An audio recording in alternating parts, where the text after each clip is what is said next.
সবাইকে স্বাগতম জানাচ্ছি। আজকে আমি আপনাদেরকে দেখাবো কিভাবে ক্যানভার সাহায্যে ইউটিউব ভিডিওর একটা থাম্বনেইল তৈরি করা যায়। তো চলেন দেরি না করে শুরু করি। প্রথমেই আমি আমার গুগলে লিখে সার্চ দিলাম ক্যানভা, তারপর ক্যানভাতে চলে যাচ্ছি আমরা। তো ক্যানভা আমার আগে থেকে লগ ইন করা আছে। তো এখান থেকে দেখেন, যদি আমরা ক্রিয়েট ডিজাইনে ক্লিক করি তাহলে এখানেও আমরা ইউটিউব থাম্বনেইল পাচ্ছি। আবার দেখেন একদম সামনেও ইউটিউব থাম্বনেইল আছে। ইউটিউব থাম্বনেইল সাধারণত 1280x720 পিক্সেলের হয়ে থাকে। তো এটাতে আমরা ক্লিক করলাম। ক্লিক করলে আলাদা একটা ট্যাব ওপেন হবে এবং সেই ট্যাবে একটা এরকম আর্ট বোর্ড আছে আমাদের থাম্বনেইলটা তৈরি করার জন্য। তো থাম্বনেইলে আসার পর দেখেন আমাদের সামনে একটা আর্ট বোর্ড চলে আসছে। তো এখানে মূলত আমার যে ভিডিওটা মূলত কন্টেন্ট রাইটিং এ। দেখেন এখানে এই যে আমি কন্টেন্ট রাইটিং এ সবকিছু আপলোড করেছি। আমি মূলত এটার জন্য একটা থাম্বনেইল তৈরি করব। আগে একটা থাম্বনেইল তৈরি করছিলাম, তো এটা বেশি ভালো হয়নি। তো আজকে নতুন করে একটা থাম্বনেইল তৈরি করব। তো প্রথমেই আমরা আমাদের এই আর্টবোর্ডে চলে আসলাম। এখন আপনি চাইলে একটা ব্যাকগ্রাউন্ড কালার দিতেও পারেন। এখান থেকে দেখেন যে ডিজাইন যে অপশন আছে, ডিজাইন অপশনে ক্লিক করলে আমার এটা সাধারণত কেনা, এর জন্য অনেক অপশন আসতেছে। তো যাদের কেনা তাদের হয়তো অপশন আরো কম আসতে পারে। তো এখান থেকে আমি চাইলে একটা ব্যাকগ্রাউন্ড নিতে পারি, আবার চাইলে নাও নিতে পারি, বা ব্যাকগ্রাউন্ডের উপরে চাইলে আমি একটা কালার দিতে পারি। দেখেন ক্লিক করা মাত্র এখানে একটা কালারের একটা অপশন আসছে। এই অপশনে যদি আমি ক্লিক করি তো আমি চাইলে আমার ব্যাকগ্রাউন্ডের জন্য আমি যে কোনো কালার নিতে পারি। দেখেন এখানে সবুজ আছে, এখানে কালো আছে। তো যারা প্রথম থেকে শুরু করেন আপনার একটা থাম্বনেইল তৈরি করার জন্য ক্যানভার সাহায্যে, তো আপনি এক এক সময় এক একটা রং নিয়ে দেখবেন যে আসলে আপনার ডিজাইনটা কেমন হতেছে। তো ধরেন আজকে আমি আমার আর্টবোর্ডটা সাদাই রাখলাম, আমি কোনো কিছু নিলাম না এখানে।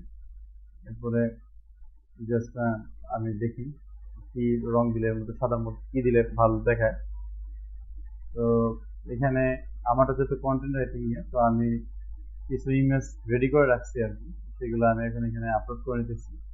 দেখেন এই ইমেজ অপশন থেকে আপলোড অপশনে গেলে এটা আপলোড করা যায়। তো দেখেন আমি এই দুইটা ছবি আপনার সিলেক্ট করে রাখছি। এই দুইটা ছবি এখন আমি ওপেন করে দেখি।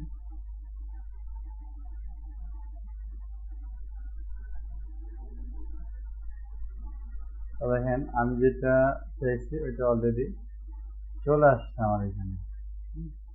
এটা মূলত এটা নিব না, এটা আর একজনের। আমি আবার আমার ফাইলে চলে যাচ্ছি।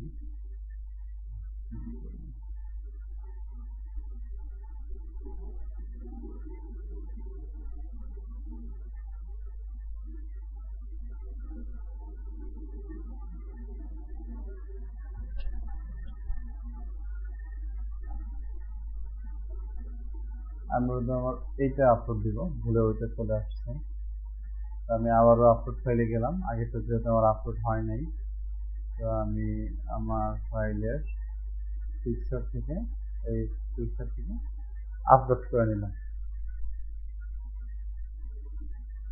তো দেখেন আমার সাদা আর্টবোর্ডে আমি এই পিকচারটা এখানে নিয়ে আসলাম।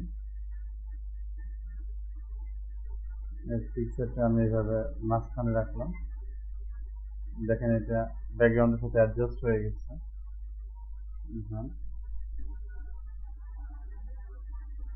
আমি জাস্ট এটার উপরেই আমি একটা ডিজাইন দেখে এখানে দেওয়া যায় কিনা। একটা স্কোয়ার টাইপ কিছু।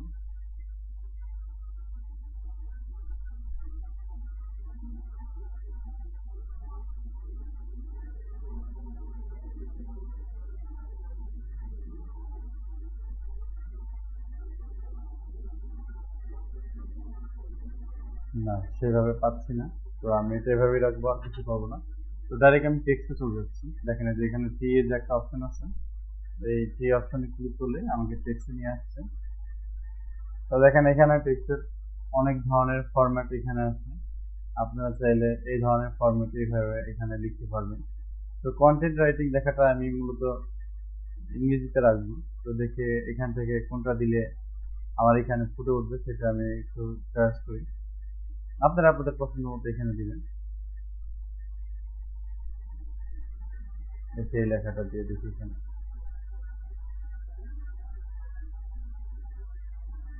এইখানে সাধারণত দেখেন স্কুল লেখাটা এখানে ইয়েলো কালারের এবং রুলস লেখাটা আপনার গ্রিন কালার আসছে। মূলত এটা দুই ধরনের কালার দেওয়া, তো এটা দুইটা আলাদা করে এটা মানে গ্রুপ করা হয়েছে। দেখেন এটা যদি আমি আনগ্রুপ করি, তো আনগ্রুপ করলে কিন্তু আমার এটা দুইটা ফরম্যাটে ভাগ হয়ে গেছে, ঠিক না? তো আমি নিচেরটা আর উপরে একটা আমি আলাদা ক্লিক করলাম, দেখেন নিচেরটা আলাদা হয়ে গেছে, ঠিক আছে? এখন আমি উপরেরটা রাখি দেখি। এখন আমি উপরেরটা এডিট করব।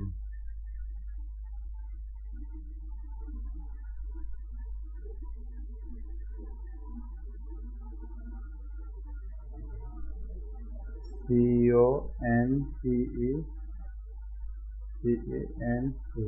content, content writing, WRITING, content writing। দেখেন content writing লেখাটা আসছে। এখন এই লেখাটাকে আমি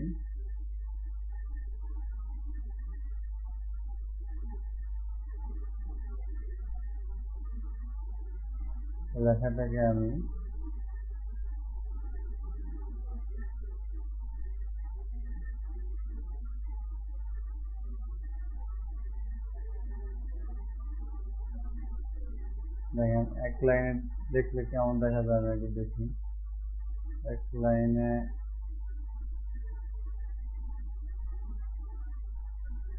চাইলে আমি এক লাইনেও লেখাটা লিখতে পারি, কন্টেন্ট রাইটিং, ঠিক আছে? দেখেন লেখাটাকে আমি আপাতত এক লাইনে রাখলাম আর এই জিনিসটাকে একটু সরাই নিয়ে আসলাম, ঠিক আছে? কন্টেন্ট রাইটিং লেখাটাকে আমি এখানে বরাবর রাখলাম। এখন এই লেখাটাকে এডিট করার পালা।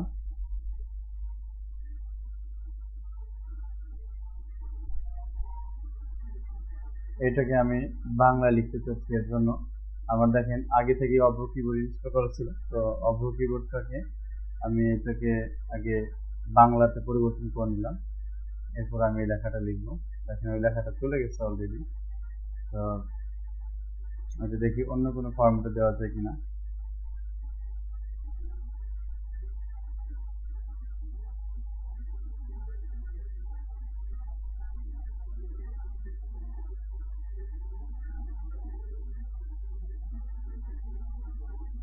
দেখে না আসছে এখানে।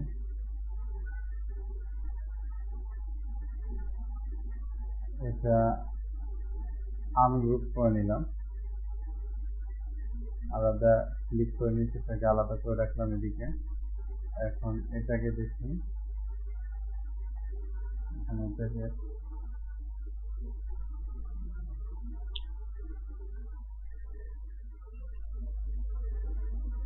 হ্যাঁ আসছে।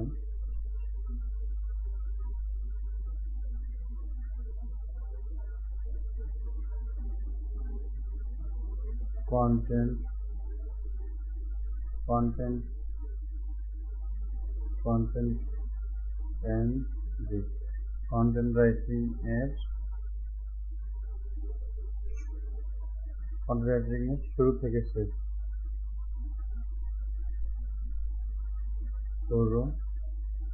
শুরু থেকে শেষ। কন্টেন্ট রাইটিং এর শুরু থেকে শেষ। দেখেন আমি লেখাটাকে ছোট করতেছি এখন।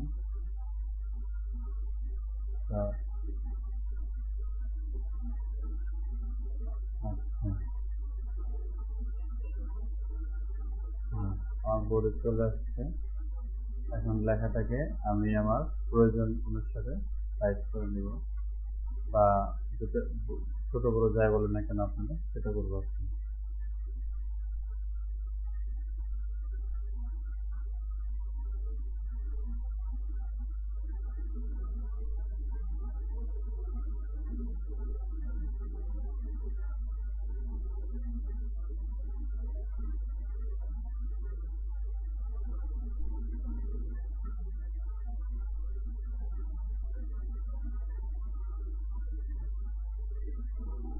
আমি কালারটা চেঞ্জ করে আমি চাইতেছি একবারে ইয়েলো ব্ল্যাক দেওয়ার জন্য অথবা রেড দেওয়ার জন্য। হ্যাঁ, দেখেন রেডটা এখানে ফুটে উঠছে। কন্টেন্ট রাইটিং এ শুরু থেকে শেষ আমি লেখাটাকে আরেকটু বড় করে নিতেছি।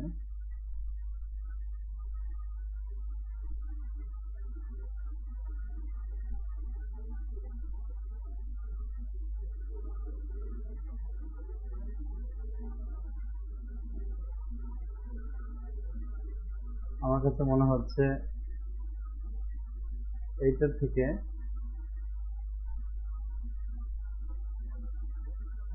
আমি যদি কালো যে ফরম্যাটটা আছে সেটা যদি নেই, সেটাই আমার কাছে মনে হচ্ছে বেশি ভালো হবে। তো এটাকে আমি সিলেক্ট করে দিলাম, সিলেক্ট করে এইটাকে নিয়ে আসতেছে, এই ফরম্যাটটাকে এটাকে আমি একটু ছোট করে নিলাম। আচ্ছা, ছোট করে নিয়ে আমি এটাকে একটু বড় করে দিলাম এখানে। এখন দেখি এটাকে আমি এখানে এডিট করি।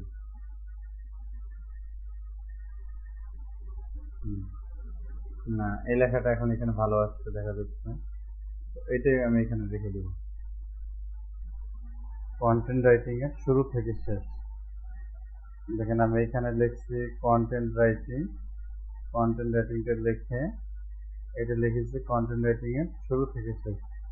এখন চাইলে এটা আমি মিক্সড একটা কালার রাখতে পারি, আবার চাইলে স্পেসিফিক যে কোনো একটা কালার দিতে পারি। দেখেন মিক্স যদি একটা কালার আমি দিই, এটাকে গ্রেডিয়েন্ট কালার বলে মূলত। এখান থেকে আমি যদি যাই যে ধরেন আমি একটু হালকা আফসা লালের মধ্যে যদি রাখি, দেখেন চেঞ্জ হতেছে কিন্তু, ঠিক আছে। গ্রেডিয়েন্টটা আমি একদম টকটকে লাল নিচ্ছি না, আমি লাল কালার একটা মিশ্রণ রেখে দিলাম।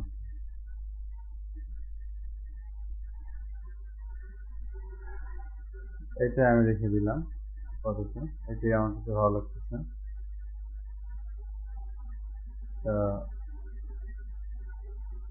তো দেখেন আমি এখানে জাস্ট সিম্পল একটা আমার লেখা নিচ্ছি কন্টেন্ট রাইটিং এর শুরু থেকে শেষ, আর এখানে লিখছি কন্টেন্ট রাইটিং। আর এখানে আমি আমাদের ইউটিউব চ্যানেলের নামটা এখানে দিয়ে দিতে পারি এক সাইডে। তো দেখি এটা কোন ডিজাইনে দেওয়া যায়। এখানে যে আমি ফন্ট গুলো চেক করতেছি, এইটাই দিই, এখানে আমি এটা নিয়ে আসছি, এটাকে আমি একটু ছোট করে নিলাম, ছোট করে এটা আমি বড় করে নিলাম। এখন এটাকে আমি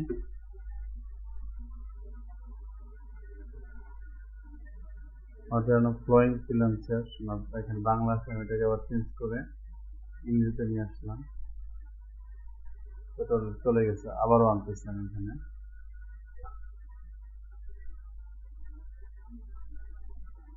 হ্যাঁ, এটা ক্লিক করে এখানে নিয়ে আসলাম, একটু বড় করে দিচ্ছি লেখাটাকে।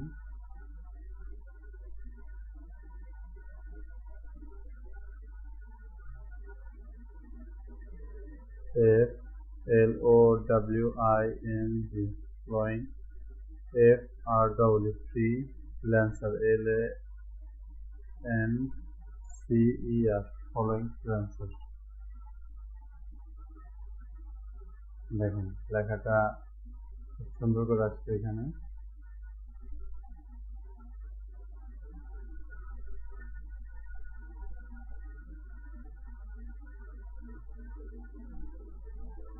এখানে এই কালারটাকে চাইলে আমি এখান থেকে এই কালার থেকে আমি ব্ল্যাক করতে পারি, বা চাইলে এটাকে আমি ব্লু করতে পারি, আবার রেড করলাম।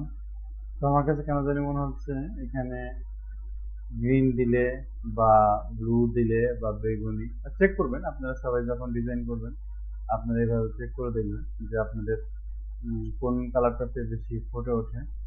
যে জিনিস আপনার নিজের কাছে ভালো লাগবে না, সে জিনিস অন্যের কাছে ভালো লাগবে না, এটাই স্বাভাবিক। তো আমার কাছে কেন জানি মনে হচ্ছে এখানে নীল কালারটা, ব্লু কালারটা আর ভায়োলেট বা পিঙ্ক কালারটা যেটা বেশি ভালো লাগতেছে। তো আমি এখানে হালকা যেটা ব্লু এটাই রাখলাম। ব্লুটাই আমি এখানে রেখে দিলাম। তো ওটা রেখে দিলাম। তো দেখেন এই ছিল আমার আজকের ভিডিওটা। তো দেখেন আমি শুরু থেকে শেষ পর্যন্ত আপনাদেরকে কন্টেন্ট রাইটিং কিভাবে ইউটিউব ভিডিওর জন্য একটা থাম্বনেল তৈরি করা হয় সেটা আমি আপনাদেরকে দেখালাম। আপনারা চাইলে এখানে আপনাদের চ্যানেলের যে লোগো থাকে সেই লোগো ব্যবহার করতে পারেন, বা অনেকে তার নিজের ছবি ব্যবহার করে, আপনি চাইলে সেই নিজের ছবিও এই অংশটাতে ব্যবহার করতে পারবেন। তো আমি আর কিছুই করবো না, এটা আমার একটা। তো এরপর যখন এটা হয়ে গেল, আপনি চাইলে সবটাকে গ্রুপ করে দিতে পারেন। তো গ্রুপ হয়ে গেলে, এটা গ্রুপ হয়ে গেছে, এরপর আপনি এটাকে লক করে দিলে তখন আর অনেক সময় দেখা যায় জানা কিন্তু আপনার কিবোর্ডের চাপ লাগিয়ে এলোমেলো হয়ে যায়। তো এটা আর এখন হওয়ার কোনো সম্ভাবনা নাই।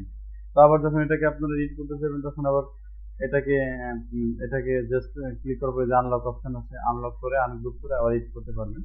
তো এখন আমি এটাকে সেভ করার পালা। তো এটাকে সেভ করার জন্য আমি শেয়ার অপশনে ক্লিক করলাম। এখান থেকে দেখেন একটা ডাউনলোড অপশন আছে, এই ডাউনলোড অপশনে গেলে সে আপনাকে সাজেস্ট করছে পিএনজি, কিন্তু ডাউনলোডের জন্য জেপিজিটা সব থেকে বেস্ট। আর কোয়ালিটি আমি এখানে 80 আছে, আমি বেস্ট কোয়ালিটি নেব, যেহেতু আমার এটা কেনা আছে। তো বেস্ট কোয়ালিটি নিলে আমার কোনো অসুবিধা হয় না। তো এটাকে এখন আমি ডাউনলোড করে দিলাম।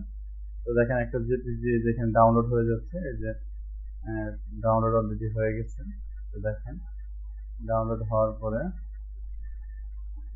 আমি আপনাদেরকে ওপেন করে দেখেন, এই দেখেন এই যে এই থাম্বনেলটা এখন আমি তৈরি করছি, যেটা আপনাদেরকে দেখালাম। তো এই ছিল আমার আজকের ভিডিও। তো আশা করি ভিডিওটি আপনাদের ভালো লাগবে। তো যদি ভালো লেগে থাকে দয়া করে একটা লাইক দিবেন, সাবস্ক্রাইব করবেন। Thank you.